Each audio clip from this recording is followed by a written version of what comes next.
Welcome, club officers. Some of you I know are experienced officers. This is probably not your first time into that rodeo. Others of you are brand new. But either way, I'm hoping that today's session will ground you again in the vision and expectations that our founder had for our organization. Dr. Smedley, our founder, along with the other early leaders of Toastmasters, established the building blocks of our program, ensuring that a solid foundation was put in place to sustain our organization since 1932. We have expanded now across 145 countries around the world. We are an organization that truly does live up to our tagline, where leaders are made. Sadly, though, most members just don't know how to articulate that if they're asked the question, how do we do it? So, based on the historical records captured by Dr. Smedley, I have my own perspective to share with you today. It was many years before I ran for a district service role or office, not because I didn't want to, but because my mentors kept telling me I wasn't ready. Their challenge, if you want to call it that, inspired me to take a path of club officer training, committee service, even attending international conventions, searching for what it was that I was missing in order to be ready. It was during this journey that I discovered the writings of Dr. Smedley, our founder. His book, The Story of Toastmasters, is his sharing of the early years of forming this organization and launching it into the international organization it is now. The read's an easy read. It's only 100 pages, but it can be an eye-opening experience. Many of us think that we know the story of Toastmasters, but really, until you read it from Dr. Smedley's perspective, you have no idea what it took to get us where we really are today. So let's take a pulse check on 3 distinct points in time in Dr. Smedley's own words. How did he think of Toastmasters? What made it happen? Well, his goal was to do something for his community. He wanted everyone in his community to have the opportunity to learn how to talk, how to conduct meetings, how to plan programs, and how to work on committees. It was a simple goal, but it was a huge goal. To keep this community focused, I think is so important for us to remember that Dr. Smedley did not initially envision this as a worldwide organization, but something that was close to home. And we try to maintain that with the relationships that we build with our members. Secondly, about 50 years into it, he was asked, did it work? What do you think? Did you accomplish what you intended to? And he responded by saying how impressed he was that a simple idea put to work in a very simple manner had become such an instrument of service for so many people.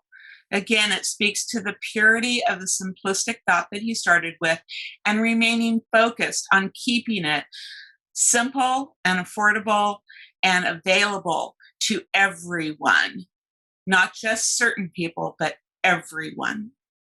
And lastly, as he approached retirement and moving away from the organization, he was asked if he had any closing words about it. And his response was a reminder that our business really is about serving our members in the best and most efficient ways possible.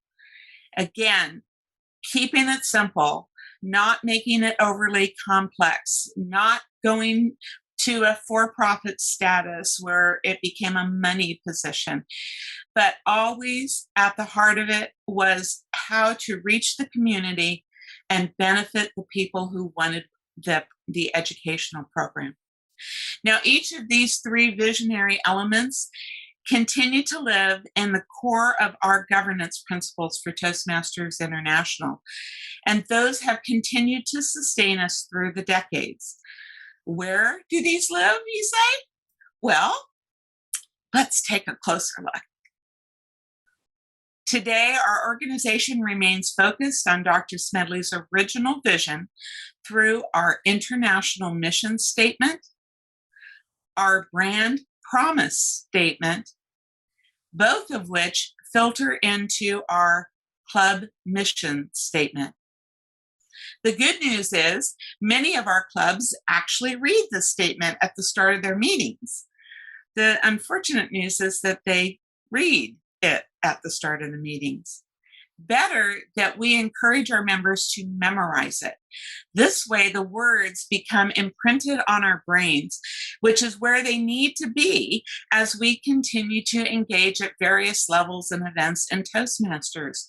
By having them memorized, we will always have them there to guide our engagement with Toastmasters at whatever level it currently is being engaged in. But in all three of these statements, notice that there is a single word, empower. But rather than me asking everyone's interpretation of the word, let's just go to the Oxford Dictionary and find out what it says.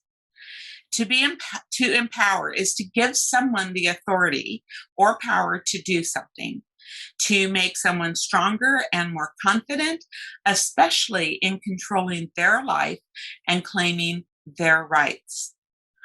Oh boy, I'm empowered, I'm empowered, I'm empowered, I'm empowered. Okay, yes, there's a little word in there called power.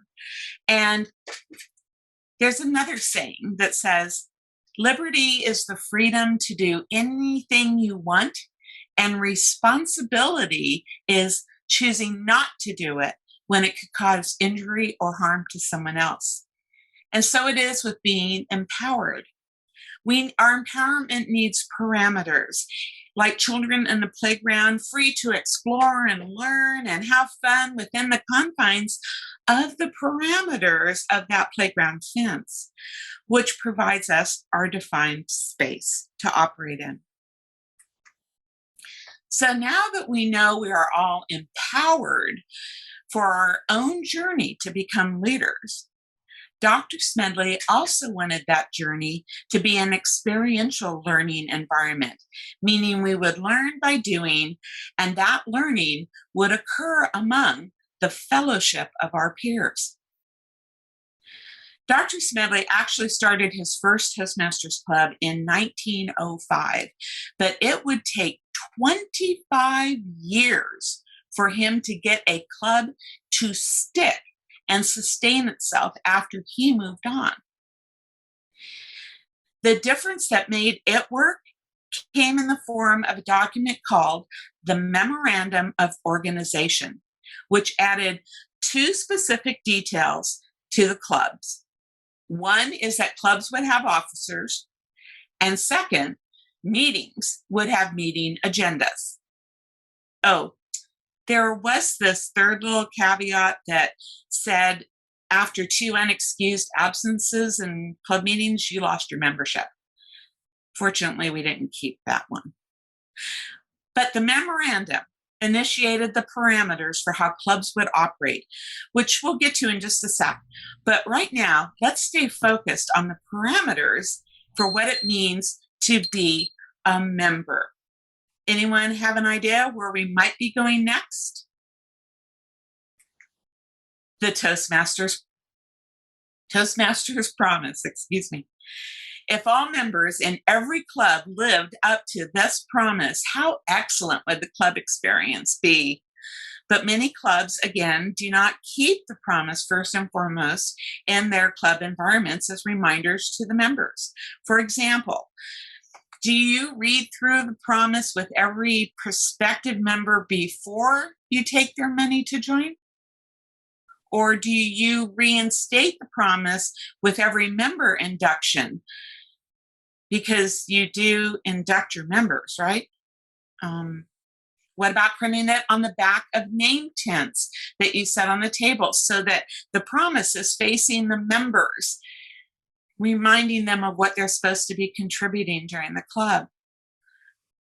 And if there's ever a situation in your club where you need to speak with a member about a behavioral change, use the Toastmasters Promise as the basis for that conversation. I was in a situation as a club coach where we had one of the few members left that was adamant they were not going to give club evaluations. They were not going to give speaker evaluations. They didn't want to have anything to do with the evaluation program.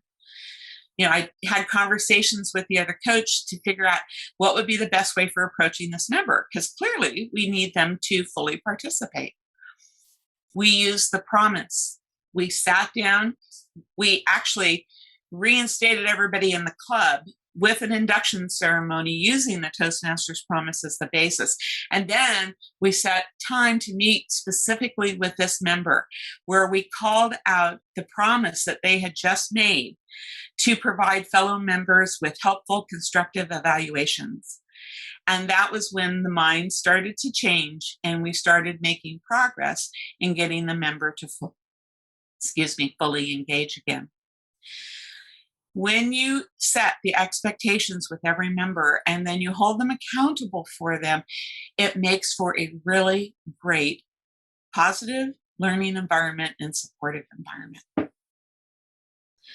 So the club membership becomes what every members are expected to do. When we show up and we learn through the experience, the promise is how it defines the steps we take to make this work. And fulfilling the club promise by every member contributing helps bring the club mission to life. But it also does something else.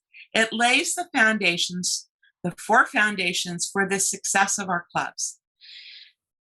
When I would visit a club, there's always these 4 standards I measured by. Are there prepared speeches that are based on educational programs? Do the evaluators give effective evaluations? Are they practicing leadership skills? And are the members inviting guests in order to share their benefits with others? Yep, there's that other one over there that says to bring guests to club meetings so that they can see the benefits. I have to even remind myself of that one every now and then. But those 4 fundamentals tell me that the club is truly practicing the foundational elements of being a great club. And by revisiting these fundamentals, perhaps each January, right before the Talk Up Toastmasters campaign, it's an annual recommitment by the membership to these fundamentals and to the Toastmasters Promise, and gets them talking about Toastmasters again. There's also the one about I will serve my club as an officer when called upon to do so. Yeah, there's some members that try to avoid that one too, but that was actually one of Dr. Smedley's expectations. He wanted to make sure that every member of a club took their turn stepping up as a club officer, as a means of giving back for the benefits that they had received as a member. So as we step forward into club leadership then, how are we again learning leadership in order to become better leaders? Well, the first 2 things that we get presented with are right on the club membership application. Right in the paragraph above where the officer signs, it reads, as a club, we will ensure that this member receives proper orientation and mentoring. So every club officer on the executive committee is immediately dispatched to ensure that every new member receives proper orientation and mentoring.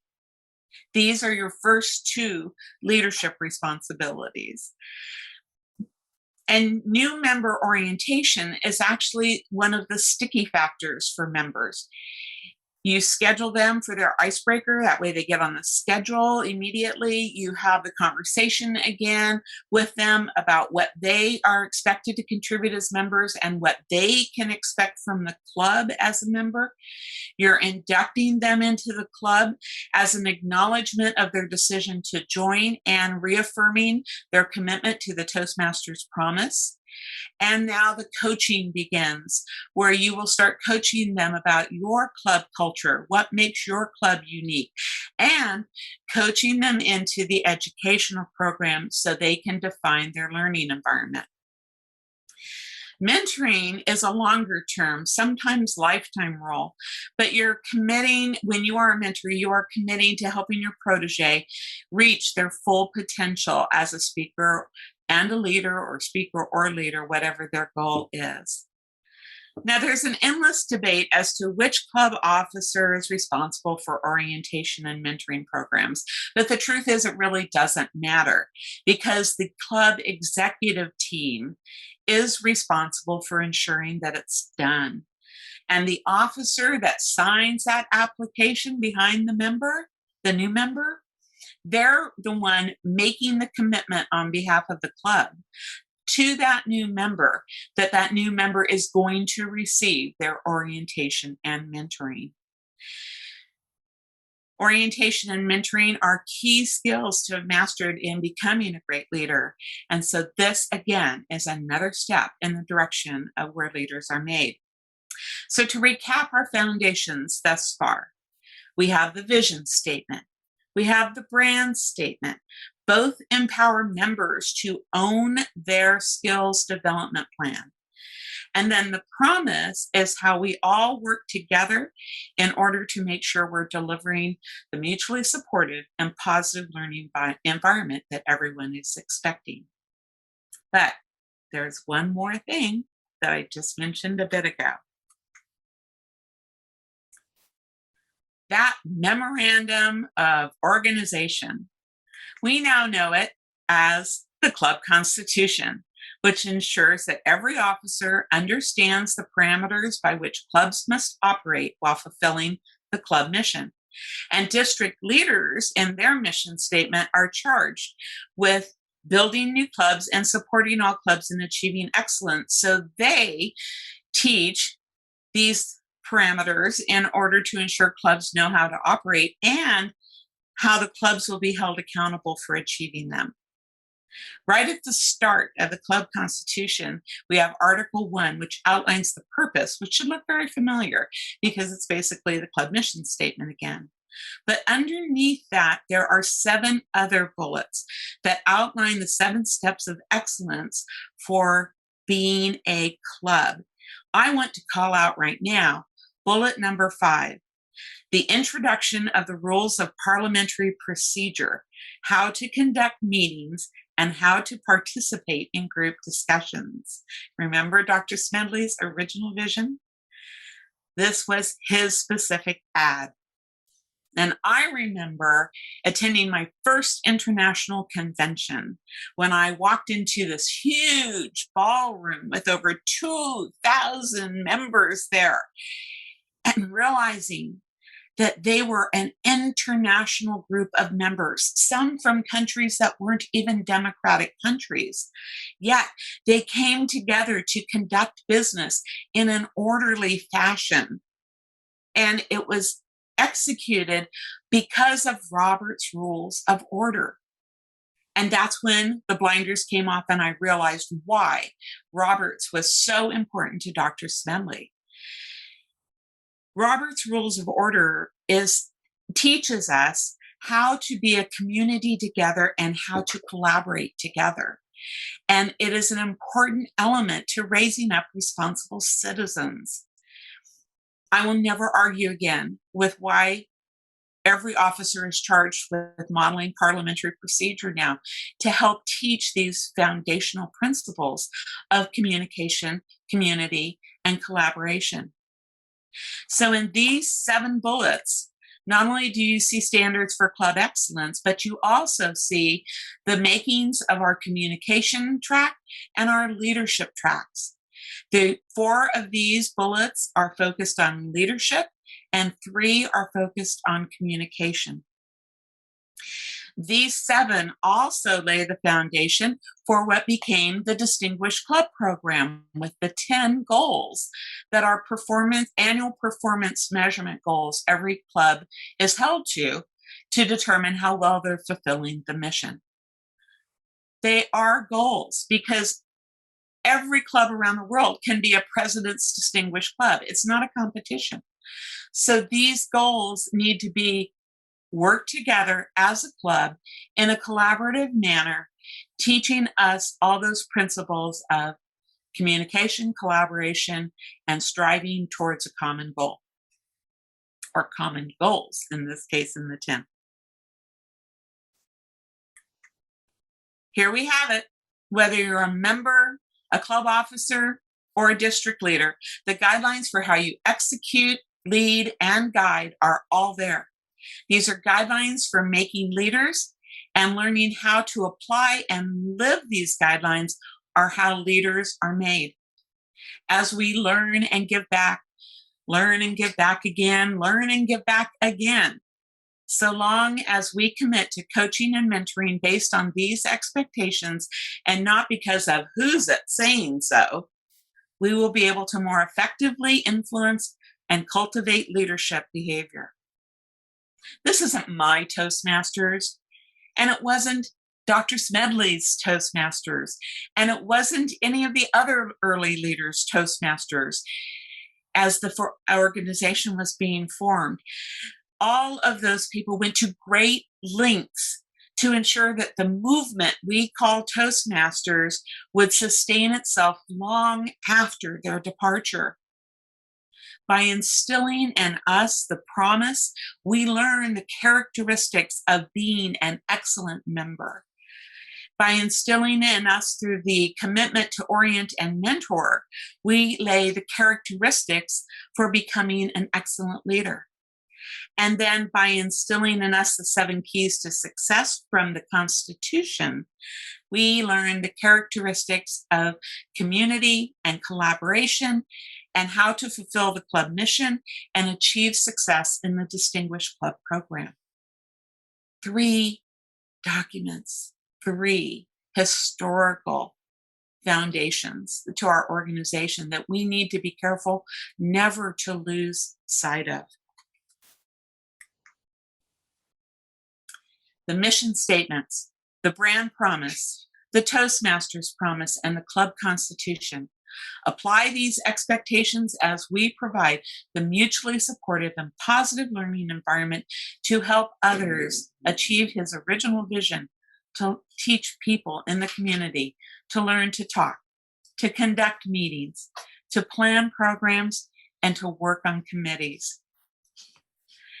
One of the things that Dr. Smedley asked us all to do was deliver the best possible member experience in every way, every day, from every leadership role you hold.